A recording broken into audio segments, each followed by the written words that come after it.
You know that feeling when you just had a haircut, or for example, you have a new suit, you put on your perfume.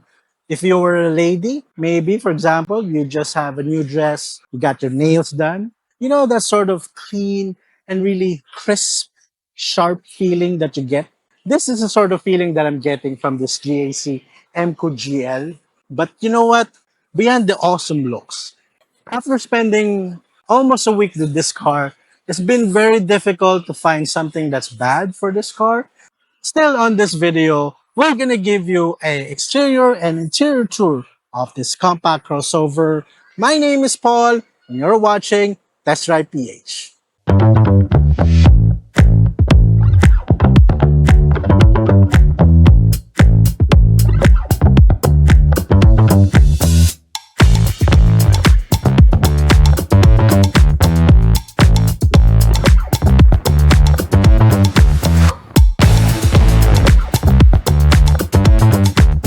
Alright, let's start with a walkthrough of this GAC Emkoo GL. Now, when I first saw this during its soft launch, during the pre-launch of this GAC Emkoo, I heard that this was sort of inspired by like a diamond cut design. And you know what? I totally agree with them. The thing with the diamond cut design, no, is it's always in the details.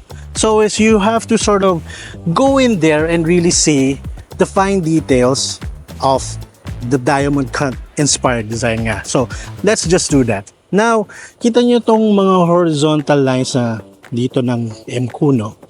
When you sort of really zoom in there, the quality, the build quality here is very good. And then, pupunta naman tayo dito sa LED lights na, no? Sa LED lights nga, you have this 3 daytime running lights and even dito sa side. The overall look niya is really nice. It's quite different from the norm. And you know what? I have to give props to designers nitong GAC Emkoo kasi this is not, you know, your typical crossover or subcompact na or compact na crossover. This is for me one of the best looking compact crossovers that you can buy locally. And then kung titignan naman natin dito sa side, you have 19-inch wheels. It's actually a little less dramatic than the overall design of the car. But for me, okay na rin kasi at least it doesn't distract too much from the front, from the side. And then, if we look into the dimensions of the car, no, this car actually it's pretty big when when you see this in in real life, if you see this in person, especially yung dito yung arch niya sa likod. This is my favorite part of the car. But before we do that, let me show you why I put this in this sort of lighting. Kita niyo yung mga lines na yun. Those character lines are really there to accentuate or talaga nagpapaganda siya para doon sa design nitong Emkoo. Tapos, syempre, meron ka pang hidden door handles. And also, kapag lumapit ka dun sa kotse, mag-open siya automatically. And then kapag lumayo ka na, maglalak yung kotse. That's a very nice feature.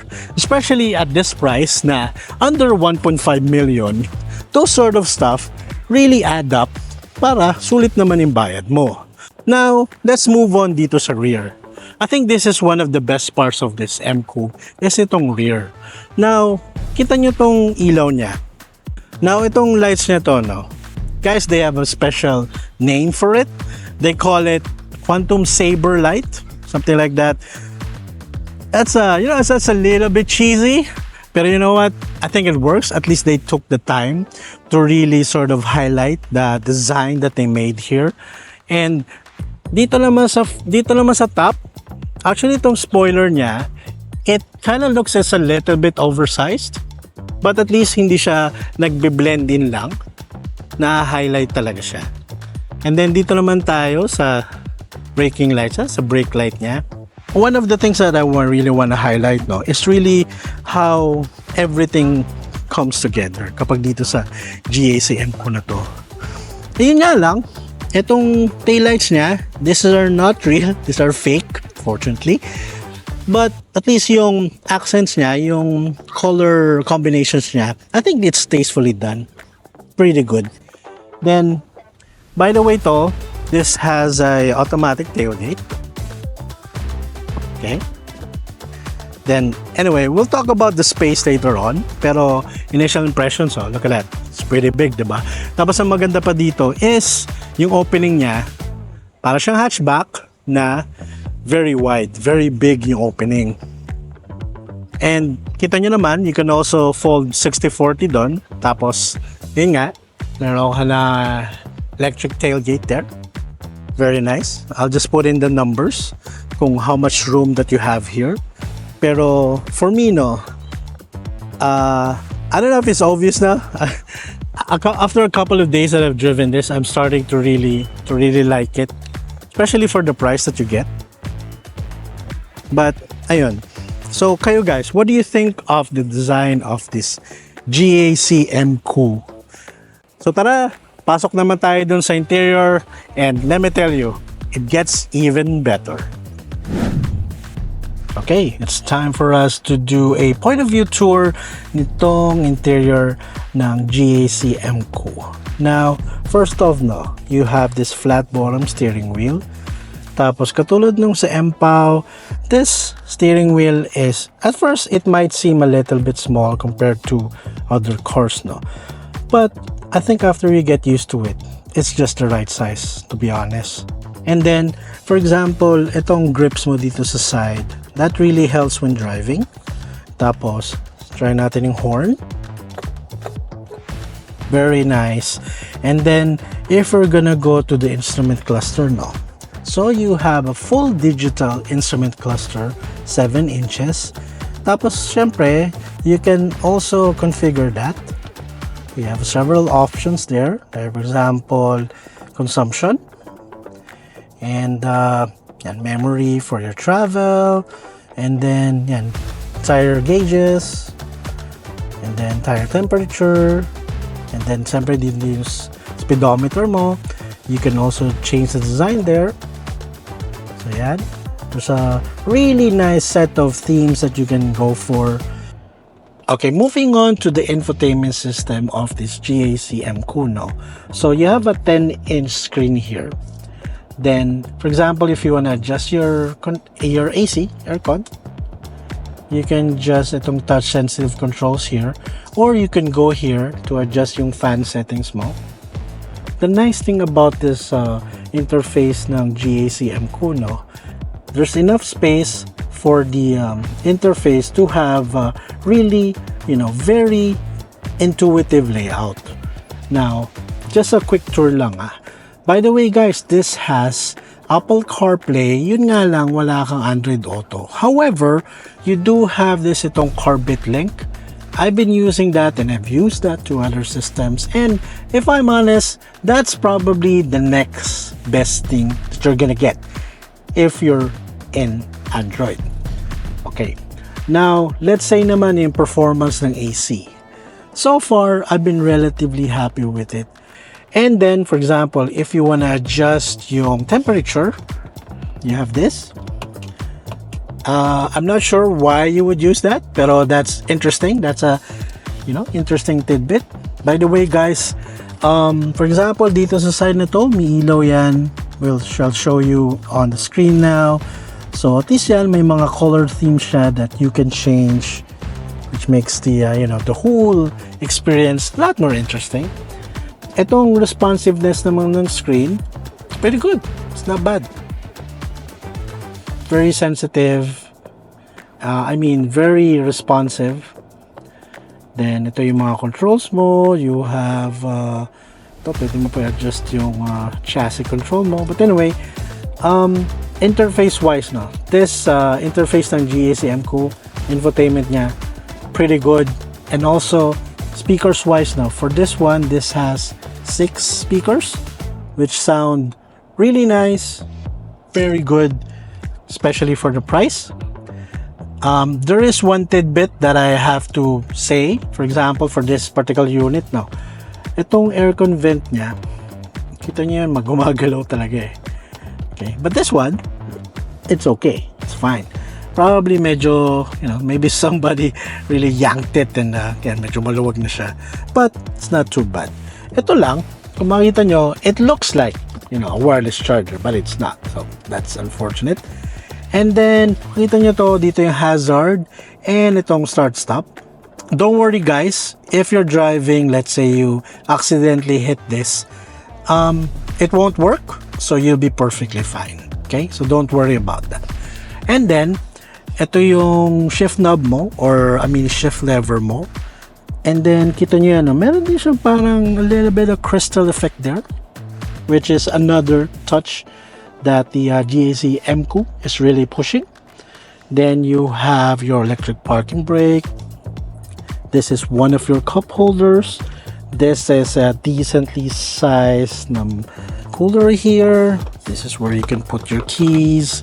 Tapos syempre, you can put your other stuff there. Nicely sized na compartment. And then underneath center console, you have, and you can put your change. And then you have one USB-A port, you have a 12-volt socket, and you have one USB-C. Very nice. And okay, dito naman sa side, well, ito may konting piano block ka na dito sa side. Pero at least itong sort of piano block na to, it's not as bad as the other for other brands no. Okay naman. And oh yeah, if you haven't seen it with other reviews, kung bubuksan mo yung door dito sa Emkoo, you have to do it like this. Isn't that a cool trick? Diba? So, baka yung mga bagong sakay sa bago mong sasakyan, magana sila. Pero at least, you know, it's an experience. It's part of the charm of this GAC Emkoo. So, dito yung controls mo for your headlights. This is the button that you press and hold if you want to raise your trunk, no? Yan, yung mirror controls mo, medyo mababa lang siya, no? And then, dito naman, this is actually leather. When it comes to the rear passengers, there's a ton of room inside. Kayang-kaya 3 full-size adults. Only drawback is there is no center armrest for them. The GAC Emkoo's interior is of course full leather. You also have air vents for the rear passengers and one USB port. And then other notable features of the GAC Emkoo are ventilated seats. You have electronic adjustments for the driver's seat. The GAC Emkoo is available in Star Lake Green, Snowy White, Bright Room Gray, Silverstar Silver, Starry Night Black.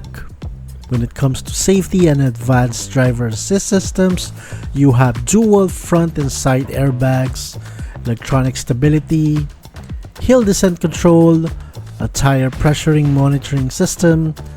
You of course have the ever reliable ADAS system of GAC, where you get adaptive cruise control, traffic sign recognition, forward collision warning, auto emergency braking, lane keep assist, high beam assist, and traffic jam assist.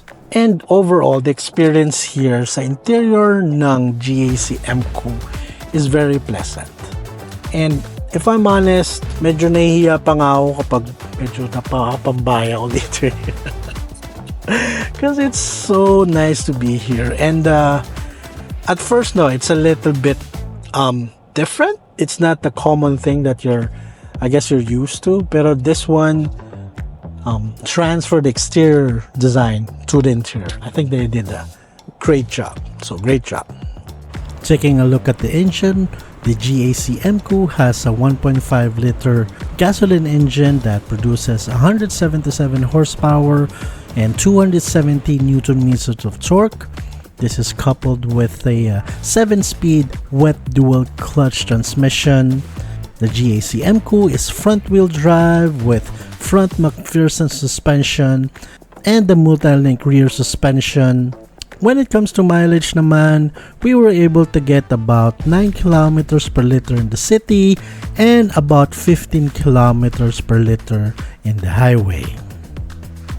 Alright, so dito na tayo sa driving section ng ating review. Now, right off the bat now, it's a little bit tricky when you're driving sa city. Kasi yung throttle niya, a little too sensitive for my taste, no? So, you tend to sort of parang lurch or lunge a little bit, just a tiny bit. But even with that, I'm sure a lot of people will eventually get the hang of it. And then, for example, you want to drive this sa highway now. Yeah, it's pretty good. Again, the ADAS system is great. It's only second to, for example, to the Subaru. It's that good. In traffic jam assist niya, it can pretty much drive on its own. While the steering of the GAC Emkoo is pretty light in the city, it does get heavier at higher speed. The GAC Emkoo also handles corners very well. It has plenty of power for overtakes in the highway. Brakes do a good job of slowing down the car. The noise inside and the cabin is kept to a minimum, and suspension or the ride is also very good. Overall, we think the GAC Emkoo offers an excellent overall package with its unique looks, unique interior, there's plenty of driver aids, and very good practicality. There you have it, guys, a review of this GAC Emkoo. So, I don't know if you've noticed already, quite like this car kasi it's I think it's a really good all-rounder. If you can push your budget to around 1.5 million, and if that is your budget, you should definitely check out itong GAC Emkoo GL. So that's it for me. This is Paul again for Textile PH. Thank you so much GAC Philippines for providing this car for review. So thank you so much for watching. I'll see you in the next video. Bye for now.